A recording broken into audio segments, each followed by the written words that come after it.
ఆ జీవిని చూసి స్పృహ తప్పి పడిపోయిన అర్జున్ని ఆ జీవి తన వీపు మీద పడుకోబెట్టుకుని ఒక పెద్ద గుహలోకి తీసుకుని వెళ్ళింది. కొంతసేపటికి అర్జున్ కళ్ళు తెరిచాడు.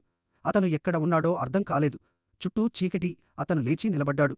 అతను ఉన్నది ఒక పెద్ద గుహలో. అక్కడ ఒక విచిత్రమైన దృశ్యం కనిపించింది.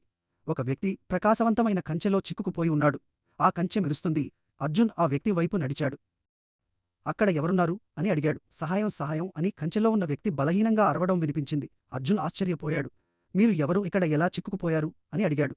నన్ను ఒక మంత్రగాడు లోపల బంధించాడు అని ఆ వ్యక్తి బలహీనంగా చెప్పాడు. మంత్రగాడు? ఆయన ఎవరు అని అర్జున్ ఆత్రంగా అడిగాడు. ఆయన నా ఆయుధాన్ని దొంగిలించాడు అని అతను అస్పష్టంగా చెప్పాడు. మీ ఆయుధాన్ని దొంగిలించాడు? ఎందుకు అని అర్జున్ షాక్ అయ్యాడు.